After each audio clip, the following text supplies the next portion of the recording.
Welcome to Uma's home. இன்றைக்கி நம்ம சேனலில் வாழைக்காய் வச்சு 3 வெரைட்டி நான் ரெசிபி செஞ்சு காமிச்சிருக்கேன். Different variety. இதை லாஸ்ட் வரைக்கும் ஸ்கிப் பண்ணாமல் பாருங்கள்.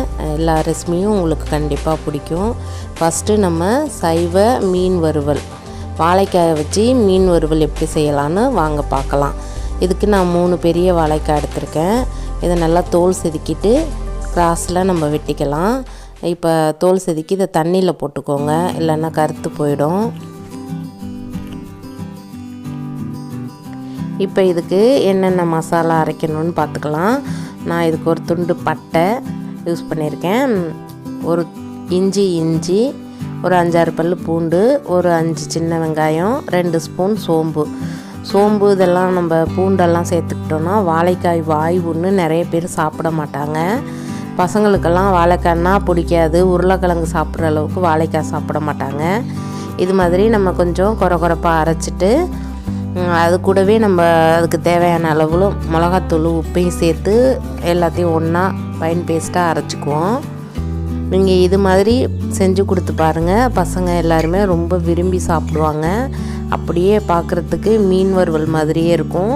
சாப்பிட்டு பார்த்தா தான் பசங்க கண்டுபிடிப்பாங்க, அந்த அளவுக்கு டேஸ்ட்டாகவும் இருக்கும். லைட்டாக கொஞ்சம் தண்ணி, அதை ஜார் கழுவினதை நம்ம யூஸ் பண்ணிக்கலாம். இப்போ இதை எப்படி வெட்டுறதுன்னு பார்க்கலாம் வாங்க.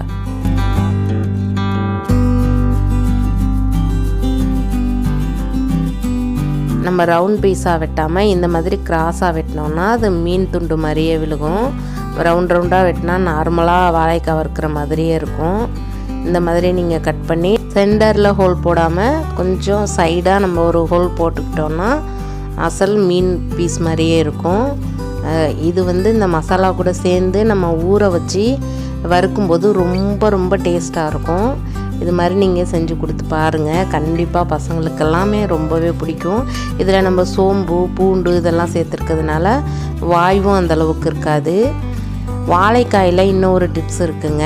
நம்ம நல்லா முத்தின வாழைக்காயை சாப்பிட்றத விட கொஞ்சம் பிஞ்சு வாழைக்காயாக சாப்பிட்டோம் அப்படின்னம்னா சுத்தமாக வாய்வே கிடையாது.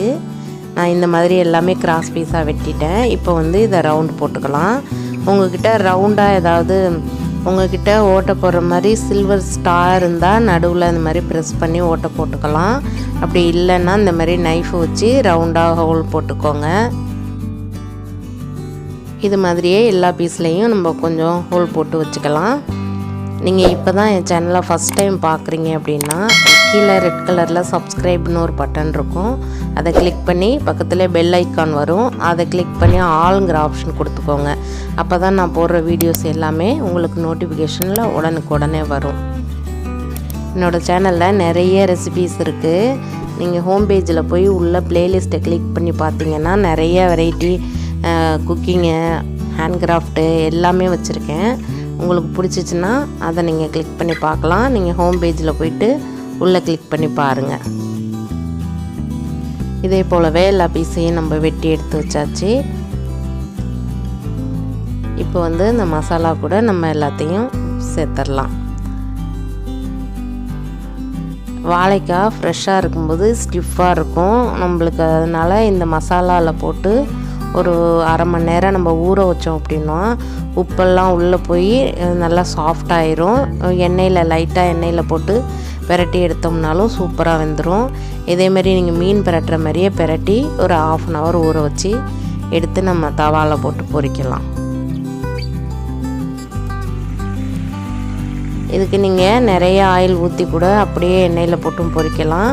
இல்லைன்னா கொஞ்சமாக அந்த மாதிரி எண்ணெய் போட்டு 2 சைடும் போட்டு பிரட்டி எடுத்து சாப்பிட்லாம். ரொம்பவே டேஸ்ட்டாக இருக்கும். இது வாழைக்காயில் நிறையாவே ஹெல்த் பெனிஃபிட் இருக்குங்க. நம்ம இந்த வாய்வு சாப்பிட்டா கை கால் வலிக்கும் அப்படிங்கிற ஒரே ரீசனுக்கு தான் நிறைய பேர் அவாய்ட் பண்ணுவாங்க. ஆனால் டாக்டர்ஸ் எல்லாம் வாழைக்காயில் அப்படி ஒன்றும் பெரிய விஷயமே இல்லை, நீங்கள் எல்லாமே சாப்பிடலாம் அப்படின்னு தான் சொல்லுவாங்க. இது மாதிரி நம்ம வெரைட்டியாக செஞ்சு சாப்பிட்றதும் ரொம்ப பிடிக்கும். 2வது நம்ம சோம்பு பூண்டு இதெல்லாம் நிறைய சேர்த்துக்கிட்டோம் அப்படின்னா இந்த வாய்வுங்கிற ஒரு விஷயத்தை எடுத்துருங்க. வாழைக்காயில் பஜ்ஜி போடுவோம், நார்மலாக நம்ம மிளகாத்தூள் போட்டு வறுப்போம். இது ரெண்டும் தான் அதிகமாக நம்ம செய்கிறது. இந்த மாதிரி பசங்களுக்கும் நம்ம டிஃப்ரெண்ட்டாக ஏதாவது செஞ்சு கொடுத்தோம்னா அவங்களும் நல்லா இன்ட்ரெஸ்டிங்காக சாப்பிடுவாங்க. வாழைக்காயில் இன்னும் நிறையவே ரெசிபி செய்யலாங்க. நான் வர்ற வீடியோவில் உங்களுக்கு ஒன்று ஒன்றா நான் காமிக்கிறேன். வீடியோவோட லென்த்து ரொம்ப பெருசாக இருக்குது அப்படிங்கிறதுக்காக நான் இன்றைக்கி வாழைக்காய் வச்சு 3 ரெசிபி தான் செஞ்சு காமிச்சிருக்கேன். வர்ற வீடியோவில் உங்களுக்கு என்ன ரெசிபி வாழைக்காயில் வேணும்னு நீங்கள் கேட்டாலும் நான் அது மாதிரி செஞ்சு தரேன்.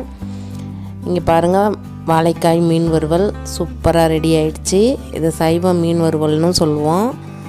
இது மாதிரி செஞ்சு ஆனியனோட சாப்பிட்றதுக்கு இன்னும் டேஸ்ட்டாக இருந்துச்சு. நல்லா உடையாமல் சூப்பராக எடுத்தாச்சு. அவ்வளோதாங்க ஃப்ரெண்ட்ஸ், இப்போ மீன் வறுவல் நம்மளுக்கு ரெடி ஆயிடுச்சு. நெக்ஸ்ட் வாழைக்காயை வச்சு கோலா உருண்டை குழம்பு எப்படி பண்ணலான்னு பார்க்கலாம். இது ரொம்ப ரொம்ப டேஸ்ட்டாக இருக்குங்க. இந்த வாழைக்காய் கோலா வந்து வெறுமனே சாப்பிட்றதுக்கும் ரொம்ப நல்லாயிருக்கும்.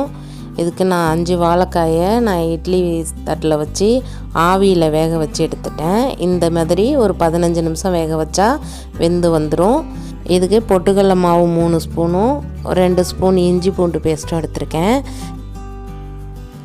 தேங்காய் அரை மூடி, பெரிய வெங்காயம் 2, 5-6 வரமிளகாய், 1 ஸ்பூன் சோம்பு, 1 ஸ்பூன் கசகசா, 1 துண்டு பட்டை. இப்போ வாழைக்காய் இந்தமாரி வேக வச்சு ஒரு 15 நிமிஷம் இட்லி பானையில் வச்சு வேக வச்சேன். தோல் நல்லாவே எடுக்க வருது. ஆனால் காய் நல்லா உள்ள அழுத்தமாக தான் இருக்கும். இப்போ இதை வந்து நம்ம உரிச்சிட்டு கேரட் துருவுறதுல வச்சு நல்லா துருவி எடுத்துக்கலாம். நான் சின்ன துருவலில் தான் வச்சு துருவியிருக்கேன், பெருசில் வைக்கல. ஏன்னா அது பெருசில் வச்சோன்னா உதுந்து கொட்டிடுது அப்படிங்கிறதுக்காக சின்னதுலேயே நான் செஞ்சுருக்கேன். ரொம்ப நல்லாவே வந்திருக்கு. இது மாதிரி நம்ம எல்லாத்தையுமே துருவி எடுத்துக்கலாம். இப்போ நான் எல்லாமே துருவி எடுத்துட்டேங்க. இப்போ இதுக்கு நம்ம அந்த மசாலாலாம் வதக்கி அரைச்சி இது கூட சேர்த்துக்குவோம். கொஞ்சம் எண்ணெய் ஊற்றி தேங்காய், வெங்காயம், மிளகா எல்லாத்தையுமே இது கூட நம்ம சேர்த்து வறுத்துக்கலாம். பட்டை, சோம்பு, கசகசா இது எல்லாத்தையும் போட்டு நல்லா பொரிச்சிட்டு எல்லாமே நம்ம 1 by 1 போட்டு நல்லா பொரிச்சிட்டு ஆற விட்டு நம்ம மிக்ஸி ஜாரில் போட்டு அரைச்சி அந்த துருவி வச்சுருக்க வாழைக்காய் கூட நம்ம சேர்த்துக்கலாம். இந்த கோலா உருண்டை அவ்வளோ ஒரு டேஸ்ட்டாக இருந்துச்சுங்க.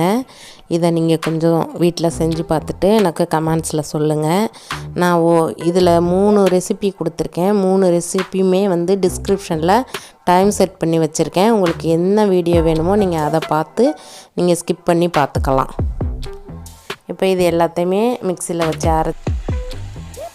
அந்த துருவின வாழைக்காய் கூட பொட்டுக்கடலை மாவு, இஞ்சி பூண்டு பேஸ்ட்டு சேர்த்து நான் பிசைஞ்சு உருட்டி இது மாதிரி போட்டு எண்ணெயில் எடுத்துட்டேன்.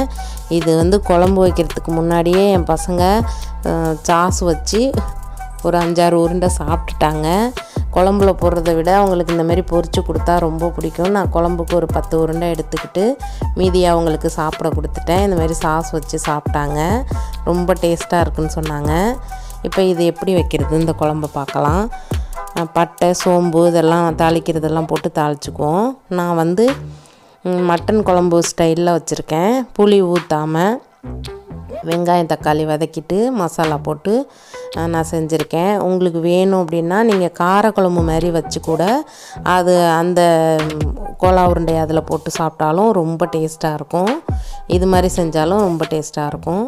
இப்போ நான் 1 ஸ்பூன் மட்டும் இஞ்சி பூண்டு வந்து நான் கோலாவில் போட்டிருக்கேன். மீதியை வந்து இதில் சேர்த்துருக்கேன். 2 ஸ்பூன் மல்லித்தூள், 1 ஸ்பூன் மிளகாத்தூள் சேர்த்துருக்கேன். நான் கோலா செய்யும்போது அரைச்ச மசாலாலாம் மிக்ஸ் பண்ணி கோலா உருண்டை உருட்டி நான் எண்ணெயில் போடுற வீடியோ எனக்கு எப்படியோ மிஸ் ஆயிடுச்சு. அதனால் நான் வாய்ஸில் சொல்லியிருக்கேன். நீங்கள் வந்து அந்த மசாலாலாம் அரைச்சி அந்த துருவின வாழைக்காய் கூட சேர்த்து உருண்டையாக உருட்டி எண்ணெயில் போடுங்க. இப்போ இது கூட மசாலாலாம் சேர்த்து உப்பு போட்டு நல்லா கொதிக்க வச்சுட்டு லாஸ்ட்டாக நான் அந்த உருண்டைகளை அது கூட சேர்த்துருக்கேன். நீங்கள் உங்களுக்கு விருப்பமாக இருந்தால் தேங்காய் கூட ஒரு 2 ஸ்பூன் அரைச்சி நீங்கள் இது கூட சேர்த்துக்கலாம்.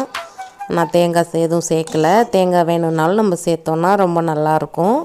இப்போ சூப்பராக சைவ கோலா உருண்டை குழம்பு ரெடி ஆகிடுச்சு நம்மளுக்கு. இப்போ நெக்ஸ்ட்டு ரெசிபியை பார்க்கலாம். இது வாழைக்காய் சிப்ஸுங்க. வாழைக்காய் சிப்ஸு நான் அடிக்கடி செய்வேன். எங்கள் பசங்க வந்து சாப்பாட்டுக்கு சாப்பிட்றத விட ஸ்நாக்ஸாக அதிகமாக வாழைக்காய் சாப்பிடுவாங்க. இந்த டைமில் அந்த குவாரண்டைன் டைமில் வாழைக்காய் வீட்டிலே நிறைய இருக்குது. வெளியில் கடைங்கள்லையும் வேணான்னு சொல்கிறாங்க. டீ கடைங்கள்லாம் அதிகமாக இல்லாததுனால இந்த பஜ்ஜி போடுற இதெல்லாம் இல்லை. நிறைய வாழைக்காய் வீட்டில் நிறைய இருக்குது.